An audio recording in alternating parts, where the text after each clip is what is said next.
እነሆ መቆያ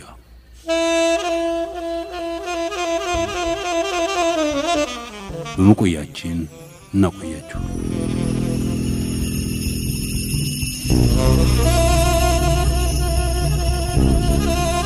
ያጋግሩ ሰዎች አልታጡም። ከነዚህ መሃል እንደ ቻንድራ ሞሃን ቼን ያለ ሰው የለም ይባልለታል። በ20ኛው መቶ ክፍለ ዘመን ያሉ እስከ ዛሬም የዘለቁ ታላላቅ ሃይማኖቶች አያስፈልጉም በማለቱ ጉድ የተሰኘለት ነው። መንግሥትና መሰል ተቋማት ከዚያም አልፎ ቤተሰብ እንኳን ዋጋ የሌላቸው የሰውን ነጻነትና ከፍታ ነጣቂ ናቸውና አትቀበሏቸው በማለቱ ይታወቃል። ከሁሉ በላይ የሰው ልጅ በነጻነት ለመንፈሳዊ ልዕልና ይበቃ ዘንድ ተመስጦ ነው የከፍታው መንገድ የሚለው ያስተምሮ ዋነኛ ምስጢር ተደርጎም ይነገርለታል። በዚህም የተነሳ ታላቅ መምህር፣ አንደበተ ርቱዕ ሰባኪም የሚሉት አሉ። እረ እንዲያውም ፈላስፋም ነው የሚሉ ጥቂቶችም ቢሆን አልታጡም። በሌላው ጥግ ያሉት የራሱን አስተምሮ የሌለው ከዚህም ከዚያም የቃረመውን የሚሰብክ በማለትም የሚተቹትም ይበዛሉ። እንዲያውም ታዋቂነት የጠማው ከሚሰብከው በተቃራኒ ደቀ መዛሙርት ከሚላቸው ተከታዮቹ ጋር እንኳን ወሲብ የሚፈጽም ያደንዛዥ ሱሰኛ የሚሉትም አልታጡም። በሕይወት በነበረበት ዘመን የበዙ ተከታዮች ቢኖሩትም በተለይ ከሞተ በኋላ እየበረከቱለት መጥተዋል። ይህ አነጋጋሪ ሰው በውልደት የቤተሰቡ ስሙ ቻንድራ ሞሃን ቼን ቢባልም ዓለም ግን በብዛት የሚያውቀው ኦሾ በሚባለው የክብር ስሙ ነው።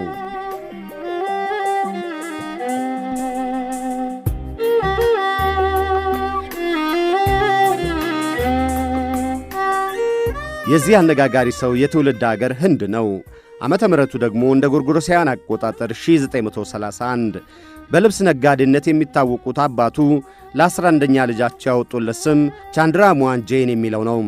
የዚህ ሕፃን የልጅነት ሕይወትና ከወላጆቹ ጋር ያለው ግንኙነት በስተኋላ ሕይወቱ ብቻ ሳይሆን በሰበካውም ላይ የበዛ ተጽዕኖ ማሳረፉ ይነገራል። እንደ ሕይወት ታሪኩ ሀብትም ያልቸገራቸው በሕይወትም ያሉት ወላጆቹ ሕፃኑ እንደተወለደ በአያቶቹ እጅ ያድግ ዘንድ በጨቅላልነቱ ነው የሰጡት። በሀገራችን በአያት እጅ የሚያድግ ልጅ ተሞላቆ ነው የሚያድገው እንደሚባለው በህንድ ለተወለደው ለዚህ ሕፃን ቻንድራ ሞሃን ቼንም እየሠራ ይመስላል። ለሕፃኑ አያቶቹ እጅግ የበዛ ነጻነት የሰጡት ነበሩና ትምህርት እንዲማር እንኳን ጫና ለማድረጋቸው በታሪኩ ተጽፏል። የወንድ አያቱ በ7 ዓመቱ መሞታቸው ግን ይህን የልጅነት መልካም ጊዜ እንደቀየረው ይነገራል። በጨቅላነቱ ለአያቱ የሰጡት ወላጆቹ ጋር እንዲያድግ መመለሱ ነው የሕይወቱ ጥቁር ጠባሳ የሚባለው። ወደ ሃይማኖት ትምህርት ቤት ይገባ ዘንድ የተወሰነበት ሕፃን የላቀ ተሰጥኦ ማሳየት የጀመረው ገና ከመጀመሪያው ነው ይባልለታል። የበዙ እንግዳና ድንገቴ ጥያቄዎችን እያነሳም በመከራከሩም ከሌሎች ተለይቶ የሚታወቅበት ሆነም። በዚህም የተነሳ ራጅኔሽ የሚል ቅጽል ስም ወጥቶለት መጠሪያውም ሆኖ እሱም ተቀበለው። በዚህ ዘመኑ የ15 ዓመት ልጅ እያለ ከልቡ ያፈቅራት የነበረችው የልጅነት ጓደኛው በታይፎይድ መሞት ሌላው የሕይወቱ አተያይን የቀየረ እንደሆነም ይነገራል። በዘመኑ የበዙ ሰዎች በታይፎይድ እንደ ቅጠል መርገፋቸውም አስተዋጽኦ ማድረጉም ሳይዘነጋ በዚህ ዕድሜው የፈጣሪ መኖር ክዶ ወደ ሶሻሊዝም አስተምሮ ተከታይነት የተሳበውም በእነዚህ ምክንያቶች ነው ይባላል።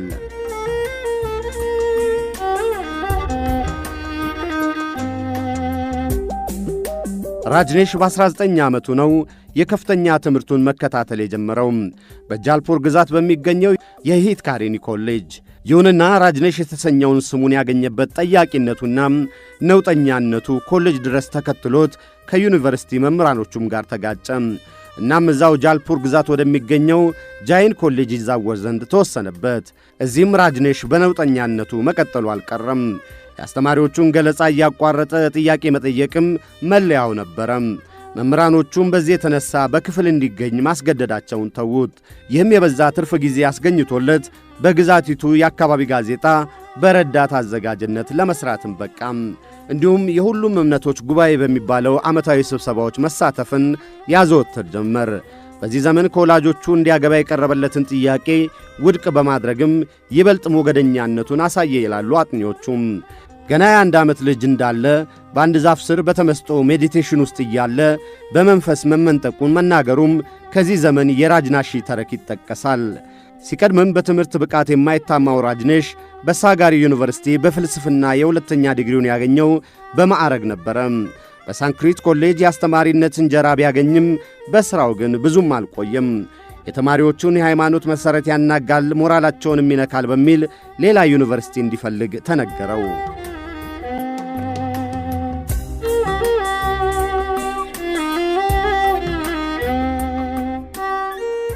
በማዕረግ ስመረቅ የወርቅ ሜዳሊያዬን ወደ ውሃ ውስጥ ወረወርኩት ይላል ራጅኔሽ።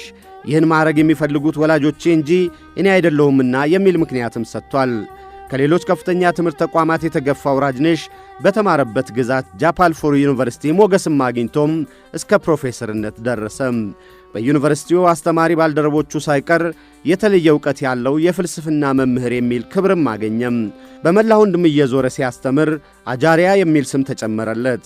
መምህር ፕሮፌሰር እንደማለት ነው ትርጉሙ። በዚህ ህንድን በሚያካልለው ትምህርቱ ነው አነጋጋሪነቱ የሚጀምረው። በወጣትነቱ የተቀበለውን ሶሻሊዝምን እዚህ ዘመን ላይ ጥንብርኩሱን ማውጣቱን ላብነት ይጠቀሳል። ሶሻሊዝም ድህነትን የሚያባዛ ነውና አያስፈልግም የሚል ነበር የስብከቱ አንኳር ነጥብ። ሌላው ቀርቶ በህንድ የነጻነት አባት የሚባሉትን ማህተመ ጋንዲን ሳይቀር ነቅሯቸዋል። ለህንድ የሚያስፈልጋት ካፒታሊዝም፣ ሳይንስና ቴክኖሎጂ እንዲሁም የወሊድ ቁጥጥር እንጂ ከዚህ በተቃራኒ ያሉት ወግ አጥባቂ ሃይማኖቶች አይደለም ባይም ነበረም። በተለይ በዚህ የመላው ህንድ የመጀመሪያ ሰበካው በሃይማኖቶች ላይም የሰነዘራቸው ትችቶች አነጋጋሪነቱን የበዛ አድርጓቸዋል። Perhaps if they don't understand what I'm saying, እኔ አንዳንዴ ስጋት ነኝ። ነገር ግን እኔ የምለውን ቢረዱ እነሱ ይታደሳሉ። እናም ስጋት የሚባል የለም። በርግጥ እነዚህ ሰዎች ከዘመኑ ጋር እንዲራመዱ ፈልጋለሁ። እነሱ ግን ከዘመኑ ጋር የሚሄዱ አይደሉም። አንድ ሰው መጥቶ ከ2000 ዓመት በፊት ስለነበረው ኢየሱስ ክርስቶስ ይሰብካል። ሌላው ደግሞ ከዚያም ብዙ ወደ ኋላ ተጉዞ ሙሴ የተሻለ ነው ይላል። ለነዚህ ሰዎች እኔ በርግጥም ስጋት ነኝ። ምክንያቱም ያሁኑ ዘመን ሰው ነኝና። certainly will feel me a threat because I belong to the present.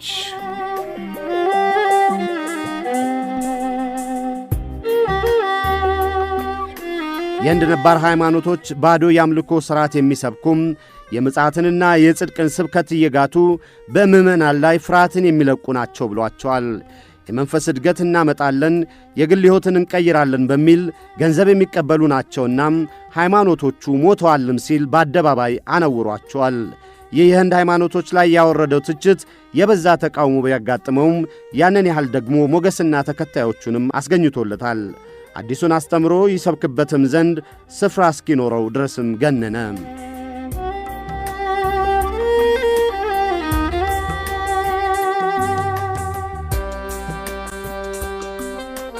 የሕይወትን ትርጉመ ቢስነት የሚሰብክ ሕይወትን መከራ ናት የሚል ስለ ሕይወት ጥላቻን የሚያስተምር ሃይማኖት እውነተኛ አይደለም በሚል ትችቱ በመላው ህንድ ገነነ። አጃሪያ ራጅኔሽ ሃይማኖትም የሕይወትን ደስታ የሚያመላክት ጥበብ መሆን አለበት ባይም ሆነም የሚገርመው የአጃሪያ ራጅኔሽ የበዛው አስተምሮ የሚባለው በየወቅቱ ያደረጋቸው ስብከቶች እንጂ በተለይ በሕይወት ዘመኑ በመጽሐፍ የሰፈሩ አልነበሩም። ያስተምሮ ዋነኛው መርህ ደግሞ የግለሰብ መንፈሳዊነት ከፍታ ነው። እንደ አጃሪያ ራጅኔሽ ሃይማኖት፣ መንግሥትና መሰል ማኅበራዊም ፖለቲካዊም እምነታዊ ተቋማትም የሰው ልጅ ለዚህ መንፈሳዊ ከፍታ እንዳይበቃ የሚያግዱ ናቸውና አያስፈልጉም። እረ እንዲያውም ቤተሰብም የዚህ ነጻነት አጋችም ነው ይላል። በተለይ የሰው ልጅ ሕሊና በእነዚህ ተቋማት አስተምሮም የተጠመቀ በመሆኑ ነፃ መውጣቱ መጀመሪያ ያለበት ከሕሊና ነውም ይላል። እንዲሁም የሰው ልጅ የመንፈስ ከፍታ እንዳያገኝ ኢጎ ሥጋው ወይም ሰውነቱ ያግተዋል ባይ ነው። እናም የመንፈሳዊ ከፍታ ያለው ታላቅ ሰው ቢግማን ለመሆን ከነዚህ ሁሉ አጋቾች ነፃ መውጣትን መሆኑን ይሰብካል። ለዚህም ሲቀድም በነገርናችሁ ሰበካው አያስፈልግም ብሎ ያጥላላቸውና ተከታዮቹም ይህን መቀበላቸው የመጀመሪያው ደረጃ ነው። ሌላው የመንፈስ ነፃነቱ ከፍታ መንገድ ተመስጦ ነው ወይም ሜዲቴሽን። በየጊዜው እየጨመረባቸው ከ112 የሚበልጡ የተመስጦ አይነቶችን በመፍትሄነትም እንዳበረከተ ይነገራል። ከዚህ የግለሰብ መንፈስ ነፃነት ከፍታ የደረሰ ግለሰብ ወይም ምእመን የመኖር ግቡ መደሰት መሆኑን ይደርስበታል፣ እንዲያውም ይኖረዋል ነው ያስተምረው ውጤት። ቤተሰብ ትዳር ሳያስፈልግ መደሰትንም በማበረታታቱም ዮሴፍ መምህር ሲሉ የህንድ መገናኛ ብዙሃን ቅጽል ስም ሊያወጡለት በቁም። ግና ታዋቂነቱ ከመግነንም ተከታዮቹም ከመብዛት የሚያግደው አልነበረም።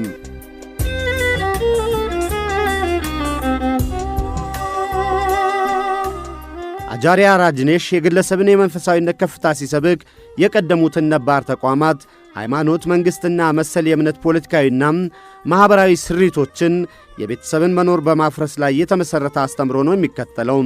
በዚህ መነሻም የሃይማኖትን አላስፈላጊነት እሰብካለሁ እንጂ ሌላ ሃይማኖትን አልሰብክም በሚለው ኃይለ ቃሉ ይታወቃል። በተለይ በቀዳሚዎቹ ዘመኖቹም ራሱንም እንደ መምህር መንገድ አመላካች ነው የሚቆጥረው። ለአበባ ብርሃን ሰጪ አድርጋችሁ ተመልከቱኝ ሲልም ይደመጣል። እንዲህ የቀደሙት ተቋማትን በማፍረስ የግለሰብን መንፈሳዊ ከፍታን ስብከቱም በቀልድ በማዋዛት በርቱ አንደበቱ ማቅረቡ ለተቀባይነቱ መግነን እንደ ምክንያትም ይጠቀሳል። በተለይ በፑኔ ከተማ ይሰብክበት ታላቅ ቅጥር እስከ መመስረትም ደረሰም። ከህንዳውያንም በላይ የውጭ ዜጎች ከአውሮፓም ከአሜሪካም ብቻ ምን አለፋችሁ ከበዙ ሀገሮች እየጎረፉ ተከታዮቹ እስከ መሆን ደረሱ። ይህም የበዛውን ተከታይ ማስተባበርን ይጠይቃልና ባስተምሮ መስመር የበቁትን ሳንያስ ብሎ መመልመሉ አልቀረም። ደቀ መዝሙር እንደማለት ነው። जब संन्यास की बात होती है अनाउंसमेंट होती है እየተሰበሰብን ነው ሳንያን ወይም ደቀ መዝሙሮችን የምንመርጠው። እኔ የተሰበሰብንበት ምዕመናን ባየው ቁጥር እገረማለሁ። እሱ መሪያችን ነው። ተከታያችን የሚመርጠው ሁለት ሰዎች በመንፈስ ተመርተው ወደፊት ሲመጡ ታያለ። መሪያችን ነው። ሁሉም ነገር የሚያደርገው አዲስ ሰንያ ደቀ መዝሙር ምን ማድረግ እንዳለበት እነግራቸዋለሁ።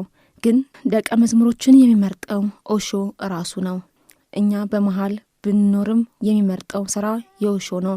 ልክ ፀሐይ ለኛ እንደሚኖር ሁሉ ኦሾም ለኛ ሁሌ አለልን።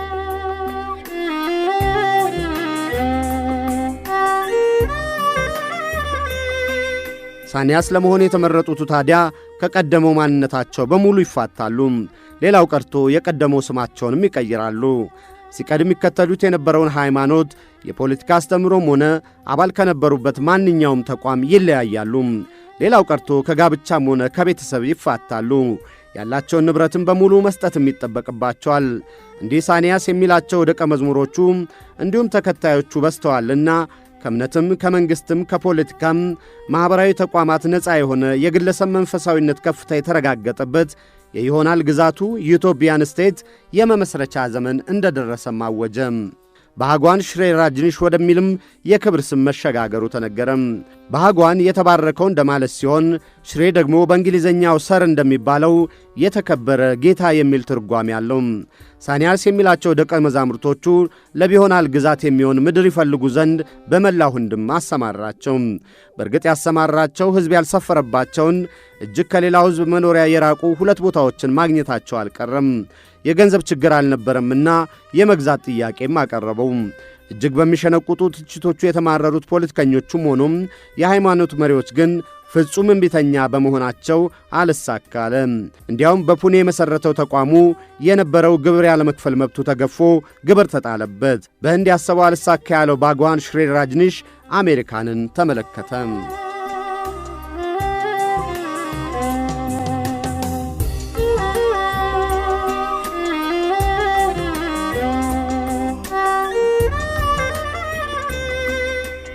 ለ15 ዓመታት የቀደሙትን ሁሉ የሚያፈርስና አዲስ የሚለውን የግለሰብ መንፈሳዊነት ከፍታን ሲሰብክ የነበረው የባህጓን ሽሬ ራጅኒሽ አንደበት መዘጋቱ ተነገረ። ይህም በራሱ ውሳኔ ለ3 ዓመታት ተኩል የጣለው ማዕቀብ ነው ይላሉ። ይህ ደግሞ በህንድ ተቃውሞም ጥቃትም አይሎም የቢሆናል ግዛቱን መመስረት ባለመቻሉ ወደ አሜሪካ ማማተር ከጀመረበት ዘመን ጋር ተገጣጠመ። ለግዳጁ መወጣት ደግሞ የተመረጠችው ከበቁት ሳንያስ ወይም ደቀ መዝሙሮች ከሚባሉት ቀዳሚዋና በተቀየረው ስሟም ማአናንድ ሼላ ለመሆን በቃች። ሼላም በአሜሪካ ኦሪጎን ግዛት የከብት ማርቢያ የነበረና ማንም ያልሰፈረበትን በረሃማ ስፍራ ገዛች። ሼላ ባግዋን ሽሬ ራጅኒሽ ያለመናገርና የተመስጦ ማዕቀብ በራሱ ላይ ጥሎ ነበርና የፈላጭ ቆራጭ ሥልጣኑን መያዟ ይነገራል። ስለ ሁሉም የምትናገረው እሷ ሆነች። እሱም በቅርበት ያናገራት የነበረችው እሷም ብቻ ለመሆን በቃ። በሕክምና ሰበብ ወደ አሜሪካ ከገባ በኋላ በኦሪጎን የቢሆናል ግዛቱ እውን መሆን ጀመረም። የግዛቱ ስምም ራጅኔሽ ፑራን ተባለ። ከዚህ ራጅኔሽ ፑራን የቢሆናል ግዛቱ ጋር ተያይዞ የሚነገሩት ተረኮች ይገርማሉ። ቀዳሚው ፍጹም በረሃ የነበረውን ስፍራ ወደ ለምለምነት ቀይረው ፍጹም ለኑሮ ተስማሚ ማድረጋቸው ነበረም። ተከታዮቹ ሌሊት ከቀን በመስራት ከአትክልት እስከ እህል የሚበሉትን እዛው የሚያመርቱም ከዛው ከግዛታቸው ለኑሮ የሚፈልጉትን በሙሉ የሚያገኙ መሆናቸው ነው። በሚለብሱት በቀይ ልብሳቸው የሚለዩት ተከታዮቹም ፍጹም ሰላማዊና ታታሪ ሠራተኛ በመሆናቸው የሚታወቁ ለመሆንም በቁም። የቢሆናል ግዛቱ የሰው ልጅ ያለ ክፍያ ያሻውን የሚያገኝበትና በደስታ የሚኖርበትም ተደርጎ መታየትም ጀመረም። ልብ አድርጉ፣ ባግዋን ሽሪ ራጅኔሽ ለተመስጦ በራሱ ላይ ያለመናገር ማዕቀብ የጣለበት ዘመን ነውና መሪያቸው ሼላ ናት። ሼላ ሁሉንም ነገር አንድ ላይ አጣምራ መያዝ የቻለች እንደ ማጣበቂያ አይነት ናት።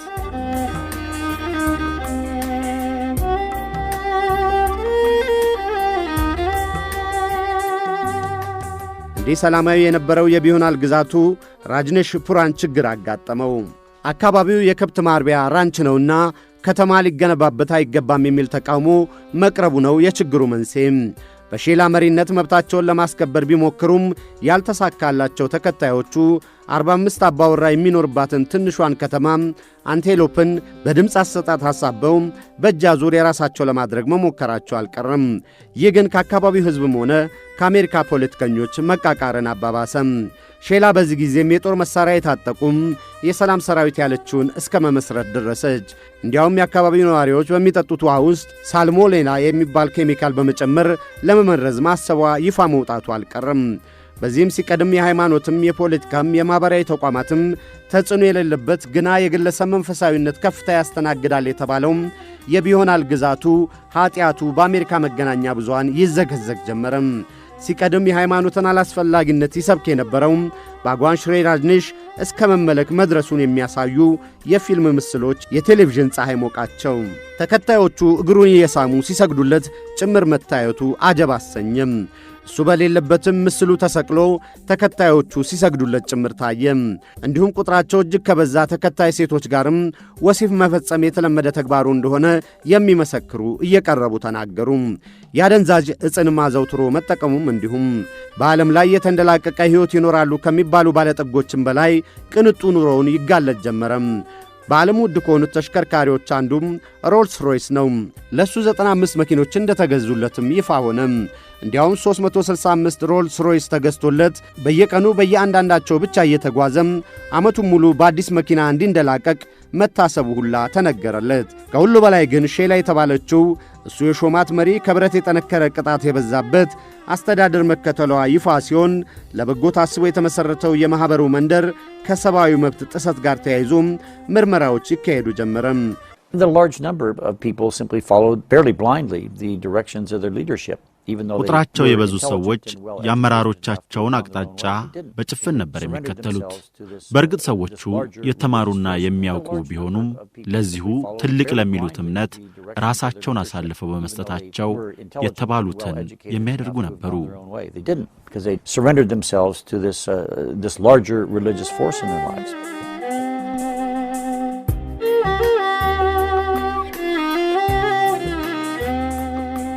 በዚህ ምርመራ ወቅት ነው እንግዲህ ሼላ የአካባቢው ነዋሪ ላይ የባዮሎጂካልና ኬሚካል ጥቃት ልትፈጽም ማሰቧ ይፋ የወጣው። ይህም በአሜሪካ ታሪክ የመጀመሪያው የባዮሎጂካልና የኬሚካል ሽብር ጥቃት ተብሎ ተመዘገበ።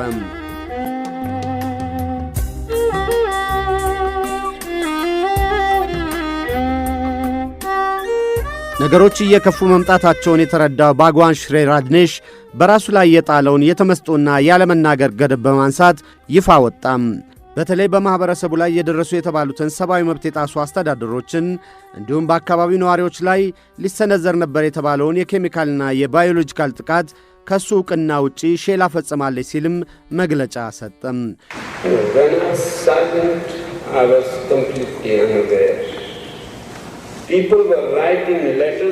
በዝምታ ውስጥ በነበርኩ ጊዜ ምንም የማውቀው ነገር አልነበረም። ሰዎች ለኔ ደብዳቤ ይጽፉ ነበር። ይሁንና ለኔ በፍጹም ደርሰውኝ አያውቁም። እነሱ አነስተኛ የፋሺስት ግዛት እዚህ መስርተው ነበር።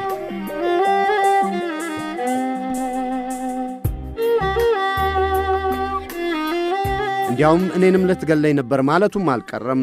ይሁንና ጥፋቶችን በሙሉ በሼላ ላይ ማላከኩ ከተጠያቂነት አላስጣሉትም። መረጃዎች እየተሰበሰቡና የአሜሪካ ባለሥልጣናትም ለማሰር መፈለጋቸው በመሰማቱም በድብቅ በኪራይ የግል አይሮፕላን ከሀገር ለመውጣት ሲሞክር ተያዘ። ከክሱ ለማምለጥ ወደ ቤርሙዳ ሊጓዝ ነበር ይባላል። እስከ $1 ሚሊዮን የሚደርስ ገንዘብና የወርቅ ጌጣጌጦችንም መያዙ ተነግሯል። ባለሥልጣናትም መያዙን በመላው አሜሪካ እያዟዟሩ ማሳየታቸው የወቅቱ ትኩስ ወሬ መሆኑ አልቀረም። ከሰሜን ካሮሊና እስከ ፖርትላንድ የተጓጓዘበት የ10 ቀናት የመገናኛ ብዙሃን የጮማ ወሬ ወቅት ነበር ተብሎ ይጠቀሳል። አቃቢ ሕግም ወደ አሜሪካ በሕገ ወጥ መንገድ በመግባትና ተከታዮቹ ዜግነት እንዲያገኙ የግዴታ ጋብቻ እንዲፈጽሙ በማድረግ የሚል ክስ በባጓን ሽሬ ራጅንሽ ላይ መሠረተ። ክሶቹን ክዶ በመጀመሪያ ቢከራከርም በጠበቃው ምክር በስተመጨረሻ መቀበሉ አልቀረም። ችሎቱም የ10 ዓመት እስር በአመክሮ ፈረደበት። $400,000 ተቀጣ። ወደ አሜሪካ በ5 ዓመት ውስጥ ድርሽ እንዳይልም ተወሰነበት። ከአሜሪካን በወጣ ጊዜ ይቀበለው ሀገር ጠፋ። ከአውሮፓ እስከ ላቲን አሜሪካ 23 አገሮች ጎራ ቢልም አንዳቸውም አትድረስብን አሉት። በዛው ልክ የሚተቹትን በዙም። ምንም አዲስ አስተምሮ አላመጣም የሚለው አንዱ ትችት ነበረ። ለምዕራባውያን የቆየውን እንዳስተምሮም በግልባጩ ለህንዶቹ ደግሞ የምዕራባውያንን ነገረ እንጂ አንዳችም አዲስ ነገር የለውም አሉት። የታላቁን ሰው አስተምሮ ከኒቼም የሰው ልጅ ከሥጋው ትግል መላቀቅን ከሲግማንድ ፍሮይድ የሰረቃቸው ናቸው እያሉም ማስረጃ ያጣቅሱበት ጀመረም። የቀደሙትን ሃይማኖቶችና ማኅበራዊ ሕይወትን ማፍረስም የተለየ ዕውቀት አይጠይቅም፣ እሱም አያስፈልጉም አለ እንጂ አማራጭ አላቀረበም አሉት። ሃይማኖት አያስፈልግም ብሎ ራሱ የሚመለክበት ሃይማኖት መፍጠሩንም ታላቅ ከሚባል ሰውም የማይጠበቅ የሚል ትችትም ወረደበት። ከብዙ ተከታዮቹም ጋር ወሲብ መፈጸሙንም እንዲሁም ያደንዛዥ ዕፅ ሱሰኛነቱንም ለማጣጣል ተጠቀሙበት። እንዲያውም ከሰበካው እየመዘዙም እርስ በርሱ የሚጋጭ ጭራና ቀንድ የሌለው የሚል ትችትም አዘነቡበት። ዓለም በ1990ዎቹ ትጠፋለች ማለቱንና እውን እንዳልሆነም በኤችአይቪ ኤድስ የዓለም ሕዝብ 2/3 ያልቃል ያለውም እንዳልያዘለት ተነተኑ። የሰው ልጅ ያለ ቤተሰብ እንዲያውም በማኅበራዊ እንስሳነቱ ያለ ሕግና ያለ መንግሥት ሊኖር እንደማይችል ራሱ በመሠረተው የቢዮናል ግዛቱ እንኳን ማረጋገጥ ያልቻለ ነውና ዲስኩሩ ሁሉ ውሸት ነው ሲሉም የራሱን ሥራ እያጣቀሱ የወነጀሉትን በዙም። ልጅ በእናቱ ሲያድግ ውጤቱ እብደት ነው ማለቱም የራሱን የልጅነት ሕይወት ጠባሳ ውጤት ነው እንጂ ይበቃ ማስረጃ የለውምም ሲሉ አጣጣሉት። ሌላው ቀርቶ በመጀመሪያው ዘመን የተናገረው በስተኋላ ከሰበካቸው ጋር ይጋጫልም ማለታቸው አልቀረም። ለዚህም እንዳብነት የሚጠቅሱት የግብረ ሰዶማውያንን ጉዳይ ነው። በመጀመሪያዎቹ ዘመኑ ተከታዮችን ለማብዛት ግብረ ሰዶም በመሆናችሁ ልትገለሉ አይገባም፣ እንዳሻችሁ የመሆን መብት አላችሁ ብሎ እንደጠራቸው ይነገራል። በስተኋላ ዘመኑ ግን ግብረ ሰዶማውያን ለኤችአይቪ ኤድስ ምክንያት ናቸው፣ ተገለው ሊጠበቁ ይገባል ማለቱም ለተቃርኖ ማሳያ ያደርጋሉ። ክርስትናን ሲነቅፍ የኢየሱስ ክርስቶስን ፈጣሪ ያለመሆን በመጀመሪያ እንዳልሰበከ አይሁዶች በጀርመን ናዚ ጭፍጨፋ የደረሰባቸው ፈጣሪያቸውን ስለሰቀሉት ነው ማለቱንም እንዲሁም እንዲህ ትችት የበዛበትና ይጠለልበት ያጣው ባጓን ሽሬ ራጅኔሽ ወደ ሀገሩ ህንድ ማቅናቱ አልቀረም። የሚገርመው ሙምባይ ሲደርስ የጀግና ያህል አቀባበል ማጋጠሙ ነው። ሕዝቡም እሱም አሜሪካን ላይ የርግማን መዓት አወረዱባት። በፑኔ ወደሚገኘው አጸዱም ማምሻ ላይ ብቅ እያለ መስበኩ አልቀረም። በዚህ ዘመኑ ነው ዓለም እስከ ዛሬ ድረስ የሚያውቀውን ኦሾ የሚለውንም ስምም የቀየረው። ግን የጤንነቱ ሁኔታ እየከፋ መጣም። በአሜሪካ በስር ላይ በነበረበት ጊዜ ተመርዟል ሲሉ የህመሙ ምክንያት ከሴራ ጋር የሚያያይዙ ተከታዮቹ ይበዛሉ። የአሜሪካ ሹሞች በበኩላቸው የህመሙ ምልክቶች የሚያሳዩት በኤችአይቪ ኤድስ መያዙን ነው ባይ ናቸው። ምክንያቱ የቱም ይሁን ኦሾ በ58 ዓመቱ አረፈም። አስክሬኑ ተቃጥሎም አመዱ ማሰሮ በመሰለ የክብር ዕቃ ተቀመጠም።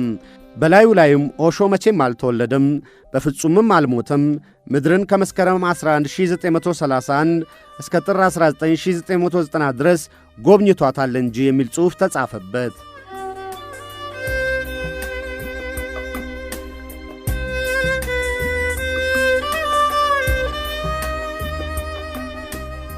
ኦሾ በሕይወት በነበረበት ዘመን ስብከቱ በህንድ ተቀባይነት አልነበረውም።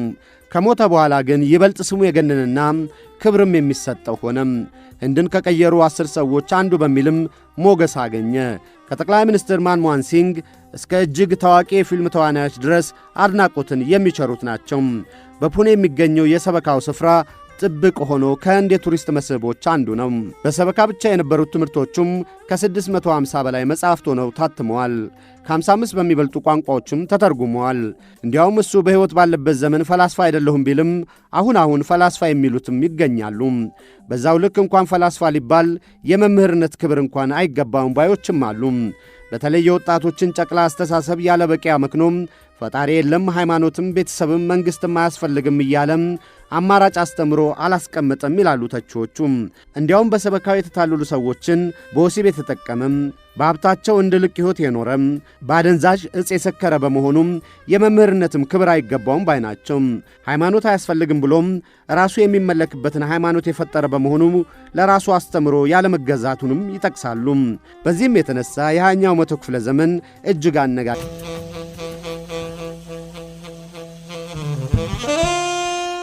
አብራችሁን ስለቆያችሁ እናመሰግናለን።